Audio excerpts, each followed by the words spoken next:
Bem-vindos ao canal do Trouxa. Você já parou para pensar o que de fato existe? Quais as diferenças entre uma coisa existir, ou seja, estar presente ou fazer parte da realidade, e essa coisa ser uma ilusão ou basicamente apenas um conceito e não algo que concretamente existe? É o que a gente vai ver nesse vídeo, mas logo depois da intro.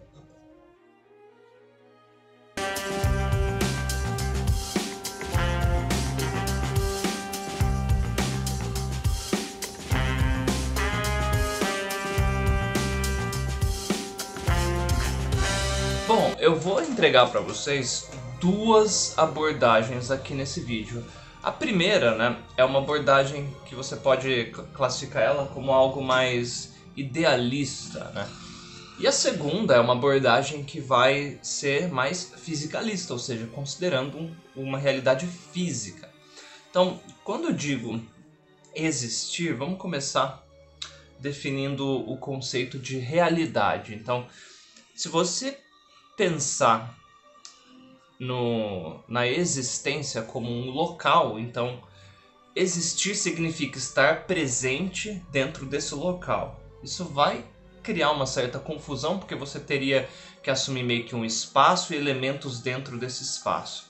Uma outra possibilidade é você imaginar que realidade, né, o que existe está presente ou faz parte da realidade, como se tivesse conectado com essa realidade, ou fosse parte da realidade em si, tá? Não uma coisa separada dela.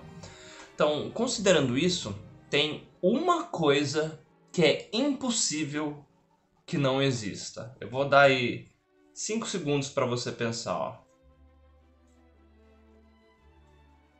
O que é que não tem como não existir? Se essa coisa não existisse, você nem ia poder estar aqui interagindo comigo. A consciência. Então, o dado inicial para qualquer análise filosófica ou investigativa, científica, o tipo de análise que você quiser, o ponto de partida, o axioma inicial, ou seja, aquela verdade autoevidente, é que consciência existe. E não quer dizer que o eu exista, né? Como Descartes falou, penso, logo existo. Não, penso, logo existe consciência. O self aí, né? Ele pode ser uma ilusão cognitiva, que é uma ilusão que o nosso cérebro cria para a realidade ser funcional. Então vamos lá. O que de fato existe? O ponto inicial é consciência. Então, a partir da premissa consciência existe, a gente pode imaginar dois cenários distintos da realidade. Um deles é o que o Donald Hoffman está investigando, né, que é uma versão do que existe, né, do próprio universo em si, como se toda a realidade fosse mental, ou seja, fosse algo, um processo oriundo da consciência. Então, talvez a consciência em si fosse o tecido aí, fosse fundamental no universo. O universo em si fosse uma grande rede de consciências interagindo. Então, por que uma grande rede? Porque ele está assumindo que existe mais de uma consciência, que sua consciência interage com a minha, como se a gente estivesse dentro de um jogo online, né? E o que a gente acha que é o mundo físico fosse a interface, aí, fosse os ícones, né? As coisas que a gente interage nessa realidade simulada, entre aspas, né? Agora, pensa aí comigo. Aqueles experimentos filosóficos, né? Do gênio do mal, do cérebro dentro de uma jarra, aí, coisas do tipo. Você pode assumir que toda a realidade seja meio que uma projeção da sua consciência. E eu sou um NPC, aí vou começar a fazer live de NPC. Não. Obrigado, Felca. Então você pode considerar que apenas a sua consciência seja a única coisa existente e todas as experiências, os fenômenos, né? O fenômeno pensa em uma coisa que ocorre, que acontece, que pode ser observado ou não, né? Pode ser ignorado também, mas enfim. No que acontece nessa realidade seja simplesmente uma projeção. Qual que é o problema disso? Você vai ter que assumir que os elementos que estão ali existentes, eles, né, vieram de onde? Então, ou eles sempre estiveram ali. Então, uma coisa que eu vou abordar aqui nesse vídeo é o conceito de surgir e desaparecer. Então, é importante a gente analisar isso porque causa uma confusão tremenda, principalmente na cabeça dos deístas e das pessoas que são religiosas, que acreditam em Deus ou deuses. O conceito de alakazam, algo passa a existir, e shalabas, algo parou de existir. Quando você analisa isso com um critério bem rigoroso e mais objetivo, você percebe que não faz muito sentido, né? Aliás, fazer sentido é uma outra característica da nossa consciência, que é como se fosse um reconhecimento de padrões que chegam numa conclusão coesa, ou seja, que parece que aquela conclusão realmente veio daquele padrão observado, né? E aí, numa abordagem mais fisicalista, eu vou falar um pouquinho do córtex, aí, que é a nossa parte do cérebro que faz isso. Então, assumindo o primeiro cenário, gente, que toda a realidade seja uma interação de consciências, então a gente poderia pensar no seguinte, que a gente tem que ser muito cauteloso com as afirmações que a gente faz sobre existir alguma coisa, porque na verdade o que existiriam seriam representações mentais que parecem ser físicas e na verdade a gente estaria numa grande rede de consciências interagindo que são como se fosse um tipo de simulação. Então a realidade em si não é o que a gente acha que é. A realidade em si é um tipo de ilusão. Não quer dizer que ela não exista. Uma ilusão significa algo que existe, mas apresenta-se com uma aparência distinta daquela coisa óbvia quando você olha ali, tá? Bom, isso seria numa abordagem mais idealista, né? Então, se você está interessado em se aprofundar nisso, veja o trabalho do Donald Hoffman. Se não me engano, o livro dele se chama The Case Against Reality. Ele tem um artigo também com esse nome. E tem muito material audiovisual dele aí no YouTube também.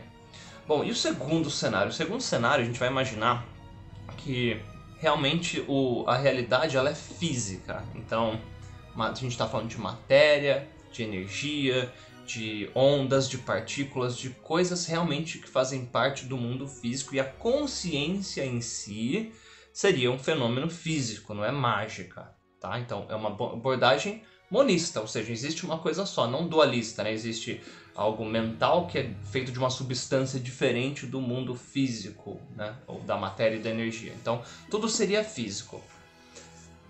Aí tem uma coisa que é o seguinte, para você pensar no que existe e no que não existe. Seja lá o que existe, essa coisa, ela não pode surgir, ela não pode vir de algo que não exista, pois se algo não existe, tal coisa ela não interage com a realidade.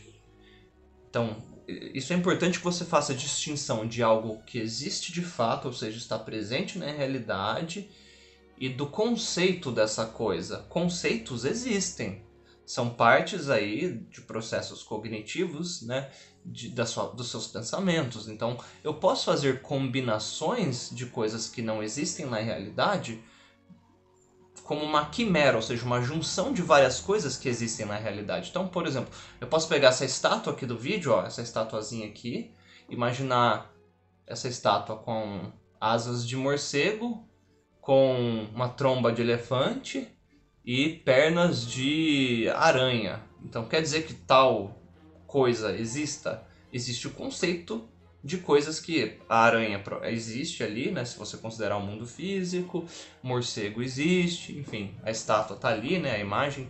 Eu posso fazer uma outra projeção, eu posso imaginar um hipopótamo com a cara do Faustão, é um Faustão-pótamo, enfim. Eu posso pegar vários elementos existentes, né, e fazer combinações. Então isso explica a nossa capacidade criativa de imaginar criaturas, monstros, deuses. Essas combinações que a gente faz são associações de elementos que a gente interagiu de alguma forma. Então é importante que você entenda isso, tá? Para não confundir. Às vezes tem gente que acha, eu imaginei tal coisa, então seria impossível imaginar algo que não exista. Portanto, eu provei que aquilo que eu imaginei existe. Não, você provou que você é capaz de fazer uma combinação de algo que não existe com base em elementos existentes, tá? Bom, então o que existe não pode vir do que não existe, porque o que não existe não interfere na realidade. Portanto, faz sentido eu assumir que, seja lá o que existe, nunca veio de alguma coisa. Seja lá o que existe, sempre existiu. Então tudo que existe, todo elemento existente é eterno. Não veio de alguma outra coisa. Então você não precisa imaginar que as coisas elas passam a existir. Então o nosso conceito de surgir e desaparecer é uma ilusão cognitiva. Na verdade, quando a gente fala em surgiu e desapareceu, a gente está falando na nossa capacidade de observação do fenômeno ou do objeto ali observado. Então pensa, por exemplo, na descoberta de átomos, partículas aí. Elas sempre existiram, só que elas nem sempre foram interpretadas. Elas nem sempre foram percebidas. Então o fato de eu não perceber a existência de algo não necessariamente implica que aquele algo não percebido não exista. Isso abre um leque gigantesco de possibilidades, porque o que mais possa existir, né, o que mais talvez exista e a gente ainda não percebeu a existência, porque a gente não tem o aparato tecnológico cognitivo para conseguir interpretar. Então, numa abordagem física aí, por exemplo, tem frequências de ondas, né, que animais conseguem ver. Pombo, por exemplo, enxerga mais cor do que você. Então, a frequência que o olho do pombo consegue enxergar, dá para ele uma habilidade de ver frequências ou cores diferentes que a gente não consegue ver. A cor em si ela não existe, né, de fato. A gente tem a onda ali, né? E a parte ocular ali do seu córtex, ele vai projetar aquela cor, né? Mas ela não está em si no objeto. Então é louco isso, né? Porque quando você começa a questionar isso, você fala, ué, o que é de verdade, de fato? Então, nesse cenário, que o que existe não pode vir do que não existe. Então provavelmente toda matéria, energia, seja lá o que existe, seja eterno, porque não pode vir de algo que não existe, né? Então a gente pode assumir que o universo nunca teve um começo e nunca vai ter um fim. Seja lá o que acontece no universo, sempre aconteceu da mesma maneira. Por que seria diferente? Pensa no conceito de inércia aí, e pensa em inércia existencial, ou seja, o que existe só vai poder mudar a maneira de existir se tiver uma outra força igual e contrária fazendo oposição. Mas da onde viria essa outra força? Eu vou ter que entrar num outro looping aí pensando, né? Bom, se veio de alguma coisa não faz sentido, porque essa coisa teria que necessariamente sempre estar ali, fazendo a mesma coisa, do mesmo jeito. Então essa possível força antagônica teria que necessariamente ser parte de tudo que já existe. Então não seria antagônico, né? Você acaba meio que se contradizendo de certa maneira. Então, se o universo sempre funcionou da mesma maneira e sempre irá funcionar da mesma maneira, se nada, não existe adição e nem subtração de elementos existentes. Grava isso aí que eu falei, ó. Nada é adicionado ou subtraído da existência. As coisas sempre permanecem iguais, elas apenas se reconfiguram em alguma outra coisa. Mas espera aí, se está se reconfigurando, não tem uma mudança ali? Não, se sempre for a mesma coisa, do mesmo jeito, eternamente. Então, imagina um universo eterno, e aí ele sempre, entre aspas, se comporta da mesma maneira. Então, e por que se tudo é eterno, Mike? Por que a gente observa aí numa abordagem fisicalista, ou seja, considerando o conhecimento acumulado aqui de física quântica, de astrofísica, né? O micro e o macro aí que a gente observa, a gente vê, você pega as descobertas recentes ali do James Webb, né? Daquelas galáxias antigas que estão lá, né? Há 14 bilhões de anos-luz daqui, acho que é alguma coisa assim. E a gente vê aí que parece que teve uma mudança nas coisas. Por quê? A possível hipótese para isso, a possível explicação seria se o movimento, entre aspas, aí, o comportamento, o jeito que o universo na verdade, ele faz o seguinte: ele eternamente se contrai, se comprime, e depois ele se expande a um certo limite, sempre se contraindo e se expandindo da mesma exata maneira eternamente. E aí a gente teria aí um ciclo de Big Bangs. Veja o trabalho do Roger Penrose sobre um modelo de universo cíclico aí. Então, o que aconteceu antes do Big Bang? Uma expansão máxima do universo, entre aspas, anterior. Aquela versão anterior. Pode ser que isso tenha acontecido aí trilhões de bilhões de quinquilhões de vezes, ou pode ser que a gente esteja ainda na primeira expansão.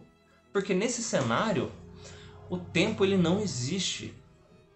É estranho, né? Mas imagina, se tudo for eterno, então o tempo é uma invenção nossa aí para a gente conseguir categorizar um antes e depois de fenômenos observados.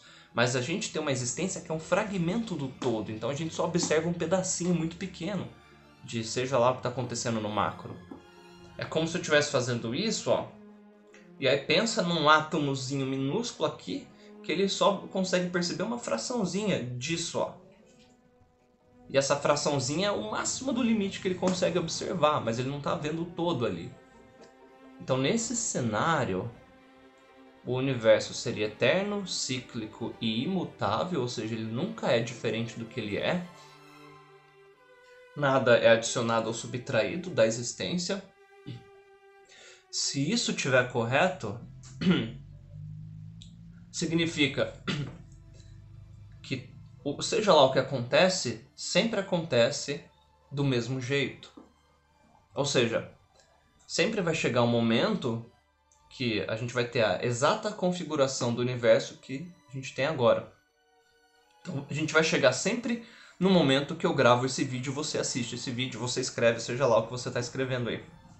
Porque tudo isso que está acontecendo nesse momento sempre aconteceu e sempre vai acontecer. Então, passado, presente e futuro são apenas indicativos aí para a gente conseguir falar de um período, de um trecho ali do movimento todo, mas é só um tempo, que seria o tempo igual, permanente, né? Tempo é até uma palavra ruim, um estado é melhor, né? É sempre o mesmo estado do universo e da existência. Então não existe um antes e um depois. Isso é só relativo ao observador que está descrevendo uma parte ali desse todo que está sempre fazendo a mesma coisa. E isso é muito louco, porque última parte desse vídeo aqui. Quais seriam as implicações práticas disso? As implicações práticas seria que a realidade ela não é vista como se a gente estivesse observando através de uma janela transparente, a gente não vê a realidade tal qual ela é, a gente vê ela de uma maneira funcional, ou seja, que seja o suficiente para a gente conseguir interagir com ela, tá? É como se você olhasse para os ícones ali no seu computador, ou essa imagem, por exemplo, aqui é um monte de pixel, ela não é que tem realmente esse local aqui atrás de mim, né? Eu mesmo aí você está vendo através de uma tela, então não quer dizer que você realmente esteja aqui presente interagindo comigo, né? Talvez toda a realidade seja dessa maneira. Então a gente tem que ser muito cuidadoso com as afirmações que a gente faz, se isso estiver correto. A gente também chega à conclusão que não existe um livre-arbítrio, que é uma ilusão cognitiva. O comportamento feito é exatamente a única coisa que poderia ter acontecido, dado o estado do universo naquele momento. A gente chega à conclusão que o próprio eu ali é uma outra ilusão cognitiva, né?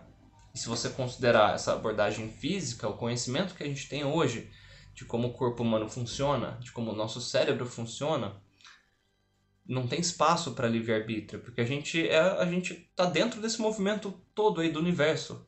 A diferença é que a gente tem a capacidade de interpretar, de criar conceitos com base no observado e no que é sentido. Então não existe um eu, não existe tempo, não existe livre-arbítrio, são ilusões. Ah, então quer dizer que nada tem sentido? Dar sentido às coisas, né, é uma característica peculiar nossa para, de novo, a nossa interação com a realidade ser funcional. Então nada é, dentro dessa abordagem, bom, mal, certo ou errado. Simplesmente é o jeito que as coisas funcionam. E aí vem a pergunta que você pode pensar que é o tiro no pé aí, disso tudo que eu tô falando. Por que é assim? Por que seria diferente? É assim porque esse é o único estado possível.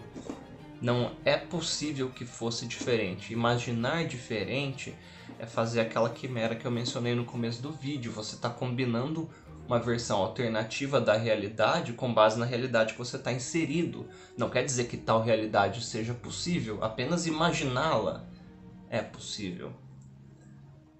Se isso tudo estiver correto, é possível que a gente viva a mesma vida eternamente dentro de um ciclo aí. Então, seja lá o que a gente faz da realidade, a gente sempre faz essa coisa. Como a gente não sabe o que a gente ainda vai fazer, na perspectiva de primeira pessoa, o cenário ainda está aberto.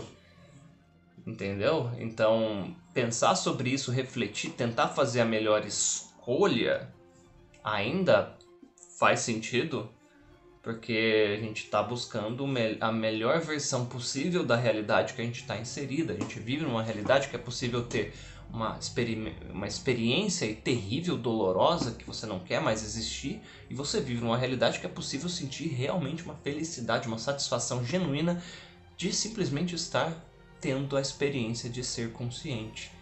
Então, seja lá o que você está fazendo da sua vida, pensa aí. Porque pode ser a única coisa que você sempre vai fazer da sua vida. Você quer viver em looping essa realidade aí que você está vivendo?